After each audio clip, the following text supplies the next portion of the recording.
जय हिंद दोस्तों, मैं आरबी तिवारी आप सभी के बीच अपने एथिक्स क्लास कंपनी में स्वागत करता हूं। आज आप सभी को लोग को प्रैक्टिस सेट हिंदी का चल रहा है। आप सभी लोग जो है प्रश्न कीजिए। आइए पहला क्वेश्चन देखते हैं। Hindi practice set number question 1, अनंत शब्द के विलोम क्या है? अंत, संत, पंत, महंत। तो अंत का अनंत होता है, तो विकल्प नंबर ए।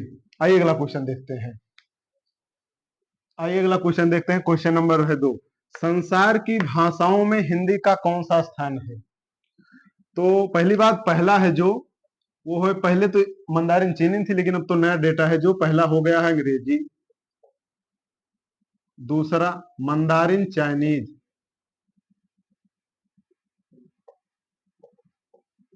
और जो तीसरा है वो है हिंदी, तीसरा स्थान विश्व में, और चौथा है स्पेनिश, स्पेन की। तो हिंदी का कौन सा स्थान है? तीसरा। आइए अगला क्वेश्चन देखते हैं। क्वेश्चन नंबर 3, जिस क्रिया से कार्य होने में अनिश्चितता अथवा संदेह प्रकट होता है वह क्रिया क्या कहलाती है? तो पहली बात तो काल 3 प्रकार का होता है, भूतकाल, भविष्य काल और वर्तमान काल। काल 3 प्रकार के होते हैं, भूतकाल, वर्तमान काल और भविष्य काल। इसके 6 भेद होते हैं, इसके 5 भेद होते हैं, इसके 3 भेद होते हैं। अच्छा, तो बस इसी में होते हैं। अच्छा, भूतकाल दिया गया है इसमें, तो भूतकाल का लेकिन कौन सा प्रकार है? तो संदेह हो रहा है, तो पहला होगा संदेह भूतकाल, और इसमें संभावना तो हो नहीं रही है, और आसन निकटता की बात नहीं कर रही है, अपूर्ण कार्य भी नहीं पूरा हुआ है, तो नहीं होगा। तो कौन सा होगा? संदेह हो रहा है, संदिग्ध भूतकाल। आइए अगला क्वेश्चन देखते हैं। क्वेश्चन नंबर है 4, गरम शब्द के भिन्नार्थ का चयन कीजिए। कि गरम शब्द के भिन्नार्थ शब्द का कौन कौन सा विकल्प, कौन सा आंसर होगा? पहला है अक्रोध या पीला, अगला तप्त या उग्र, शीत या ठंडा, सांप और विष। तो जो गर्म है उसका भिन्नार्थक शब्द ढूंढना है, तो इसमें कौन सा होगा? तप्त और उग्र, विकल्प नंबर बी। शीत ठंडा तो होगा नहीं, सांप विष का जहर का होता है, ये तो होगा नहीं, और अक्रोध पीला भी नहीं होगा, तप्त और उग्र होगा, विकल्प नंबर बी। आइए अगला क्वेश्चन देखते हैं। क्वेश्चन नंबर है 5, किराएदार को मकान दिखाओ।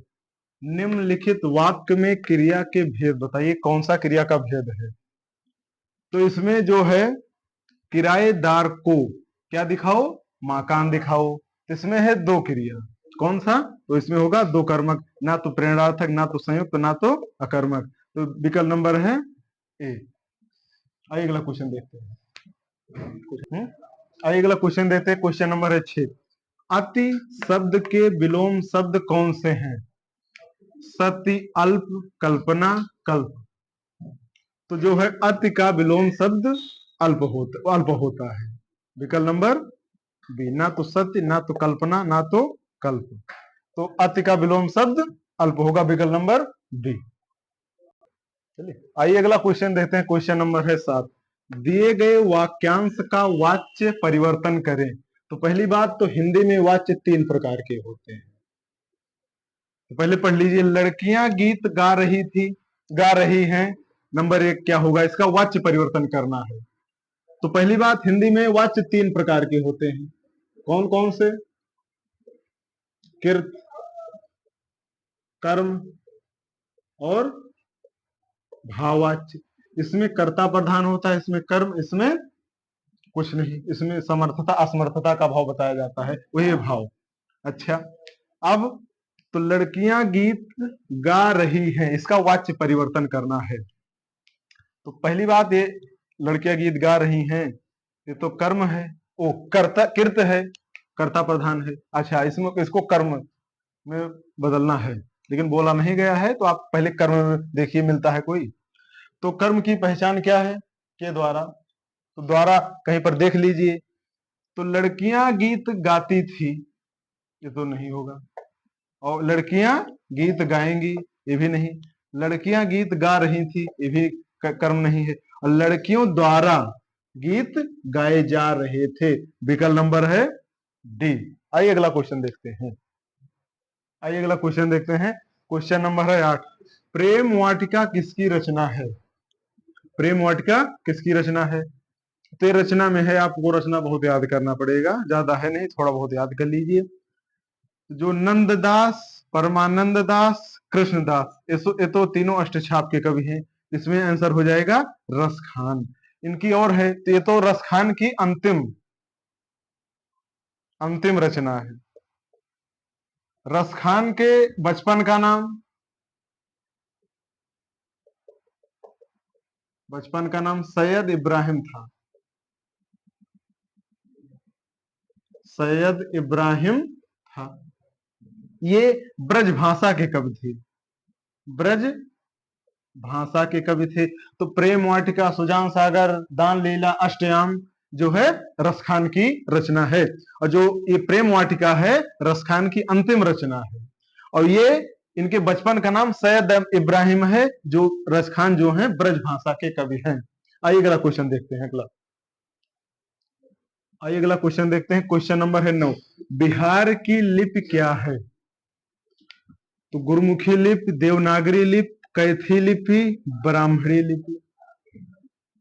तो जो बिहार की लिपि है वो कैथो कैथी लिपि है।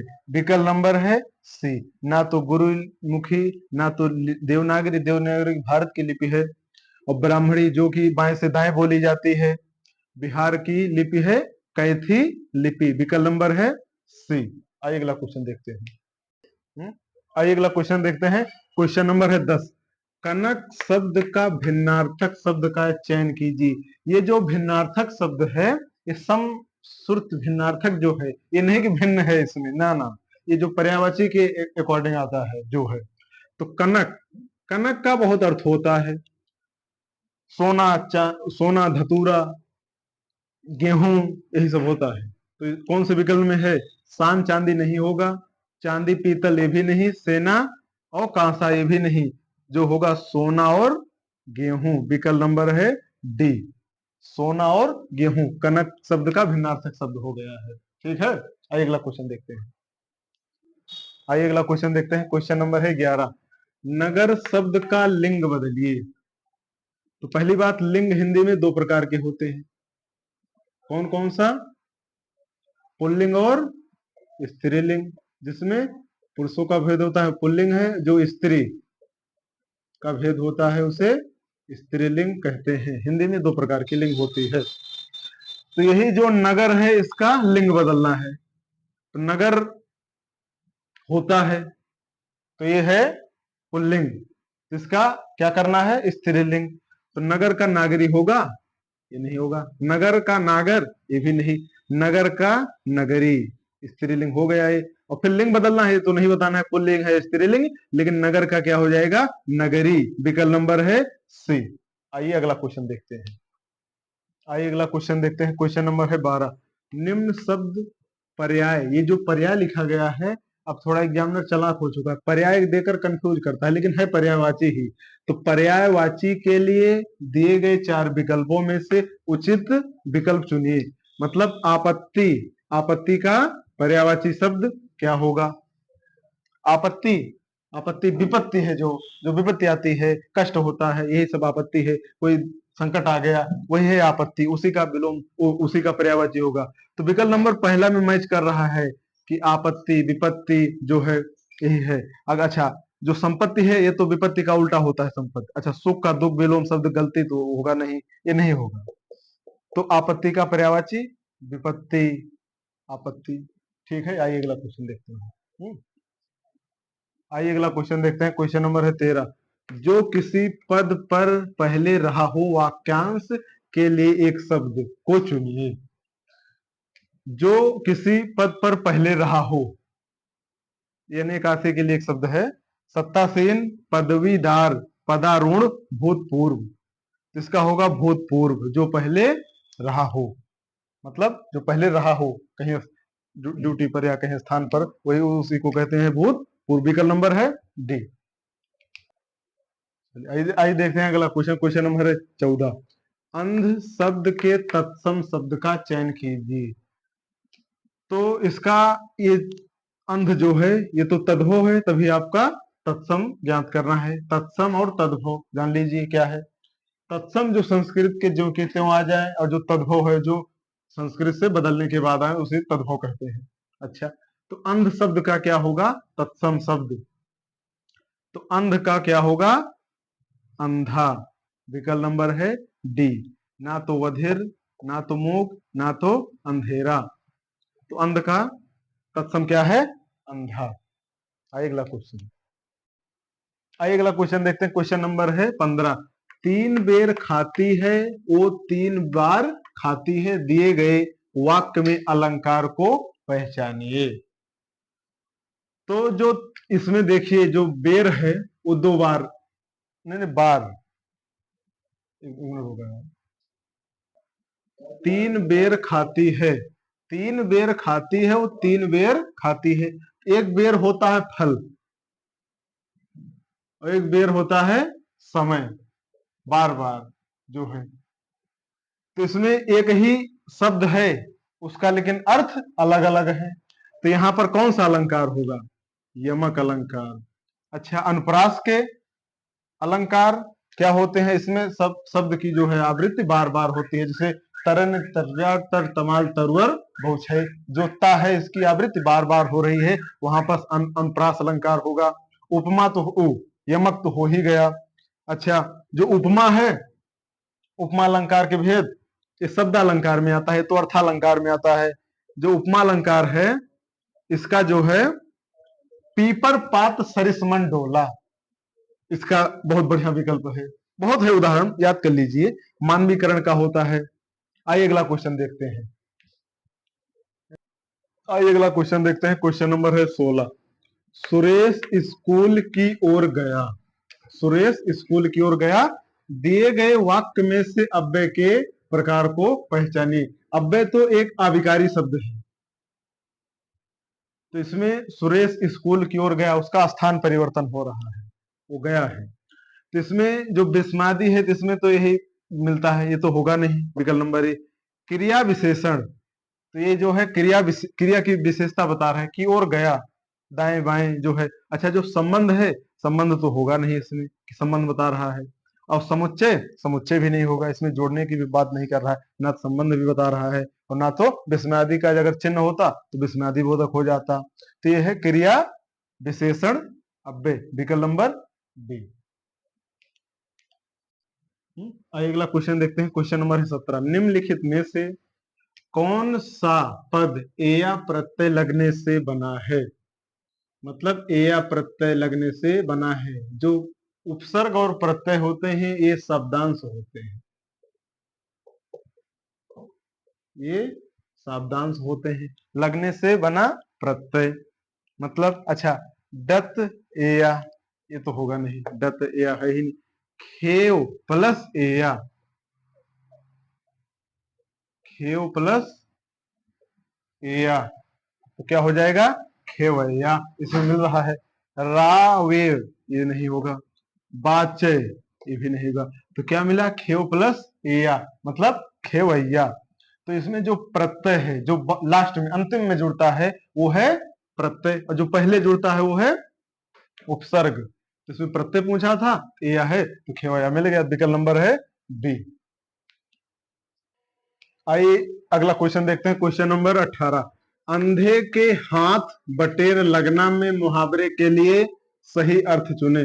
मुहावरा जो है अरबी भाषा का शब्द है, तो इसका अंधे के हाथ बटेर लगना मतलब कोई वस्तु जो उसके योग्य ना हो उसको मिल जाना। तो अयोग्य होना ये तो नहीं होगा। अंधे के हाथ में पैसा, ये भी नहीं होगा। कीमती वस्तु नहीं। अंधे के हाथ बैठे, अयोग्य को कोई महत्वपूर्ण वस्तु मिल जाना, यही होगा। अंधे के हाथ बटेर लगना, अयोग्य को कोई महत्वपूर्ण वस्तु मिलना। आइए अगला क्वेश्चन देखते हैं। आइए अगला क्वेश्चन देखते हैं। क्वेश्चन नंबर है 19।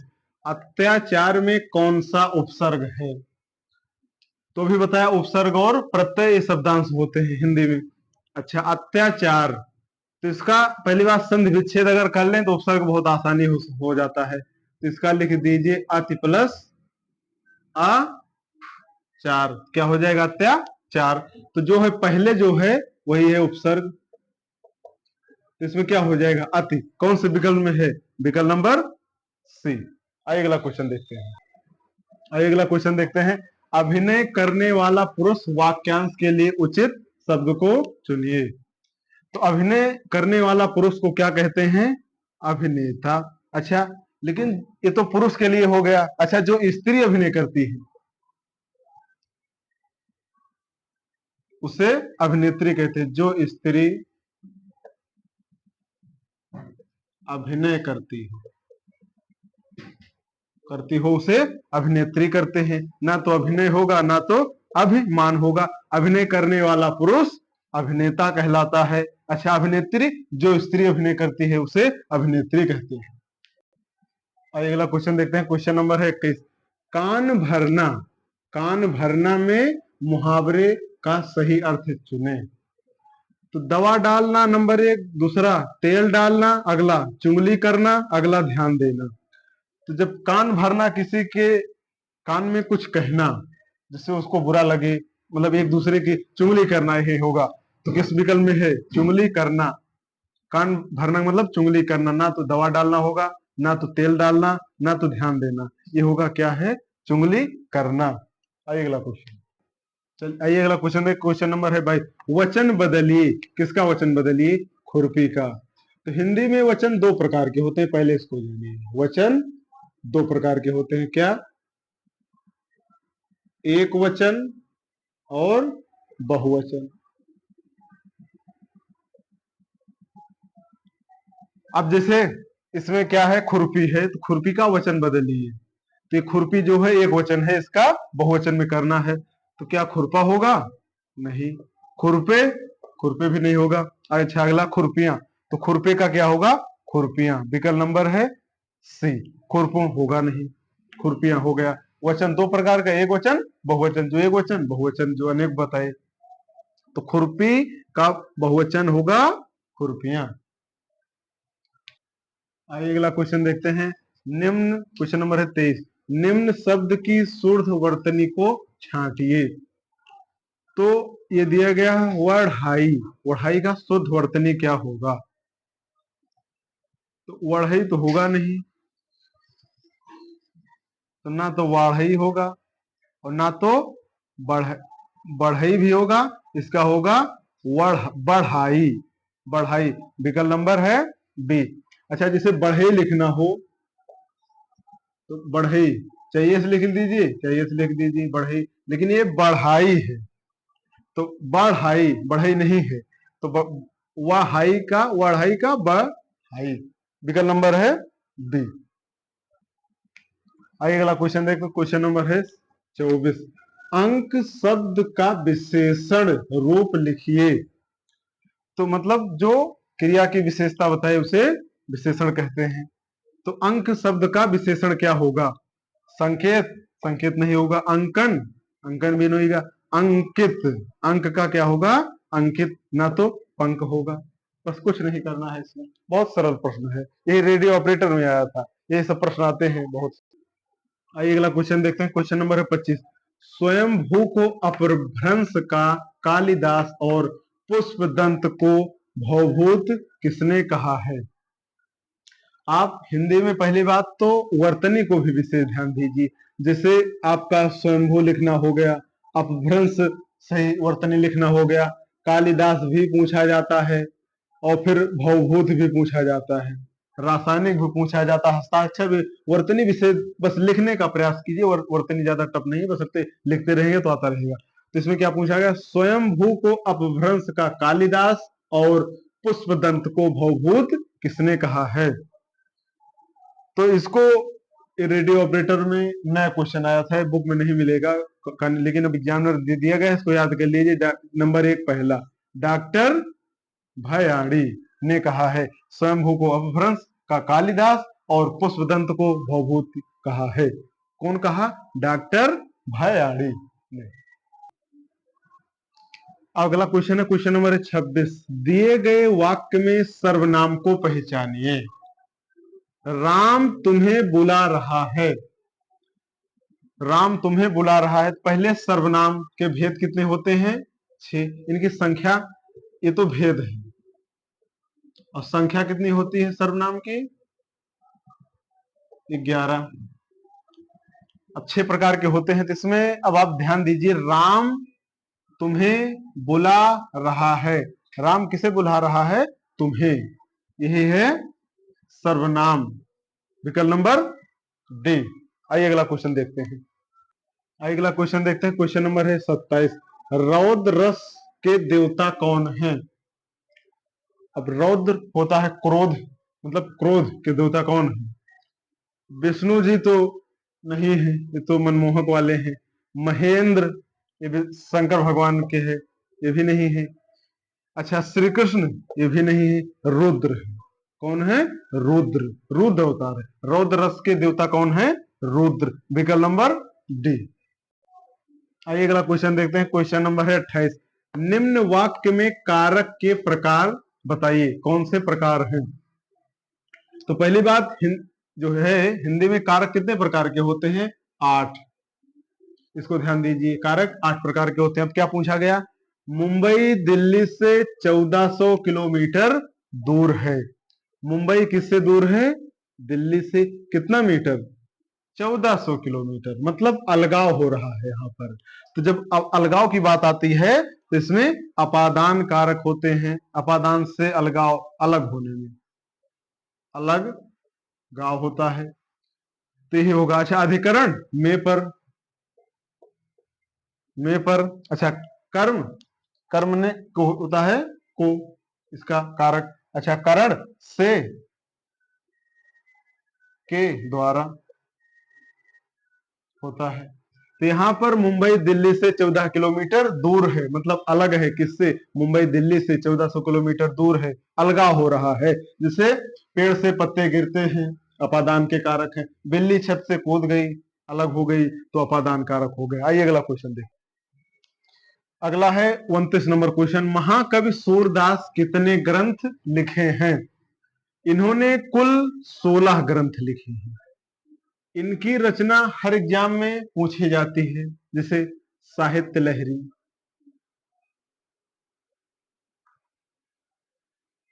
सूर सागर, ये सब बहुत इंपॉर्टेंट है। लेकिन इनके ग्रंथ कितने हैं? सूर सागर, साहित्य लहरी, यही सब है रचना इनका। और याद कर लीजिए, बहुत तो है, 16 ग्रंथ है, तो 16 याद करने की जरूरत। बहुत जो इंपॉर्टेंट, साहित्य लहरी, सूर सागर, यही है, याद कर लीजिए। आइए अगला क्वेश्चन देखते हैं। हम्म? आइए अगला क्वेश्चन देखते हैं। क्वेश्चन नंबर है 30। नागरी प्रचारिणी पत्रिका में पुरानी हिंदी शीर्षक में किसने अपभ्रंश को पुरानी हिंदी नाम दिया है? डॉक्टर ग्रेजुएशन, बी पंडित चंद्रधर शर्मा गुलेरी, अगला डॉक्टर पिसेल, अगला डॉक्टर याकूबी। तो ये कुछ इसमें बस याद कर लीजिए। पंडित चंद्रधर शर्मा गुलेरी है। ये रेडियो ऑपरेटर का जो है बहुत इंपॉर्टेंट क्वेश्चन है जो ये कराया जा रहा है। ये प्रैक्टिस लगातार चलती रहेगी। बस आपको ये जो 30 प्रश्न है रेडियो ऑपरेटर में पूछा गया है, और उत्तर प्रदेश पुलिस के लिए बहुत इंपॉर्टेंट प्रश्न है। उत्तर प्रदेश एसआई जो है, जितने एग्जाम है सभी लोग के, सभी एग्जाम में बहुत महत्वपूर्ण है। आप इसका डेली प्रैक्टिस कीजिए, और बार बार अगर जो दिक्कत हो आपको नीचे कमेंट में कर दीजिए करिए। अगर आपको चैप्टर वाइज भी चाहिए, चैप्टर वाइज बता दीजिए, वो भी कराया जाएगा। अगर आपको प्रैक्टिस अच्छी लगती है, यही कंटिन्यू रहेगा। जो आप कहेंगे, जिसको जो है कमेंट में बता दीजिए, हमको मिल जाएगा पता हमको क्या करना है। सभी लोग पढ़ लीजिए, अच्छा लगे तो लाइक सब्सक्राइब कमेंट कीजिए, ज्यादा से ज्यादा शेयर कीजिए। जय हिंद।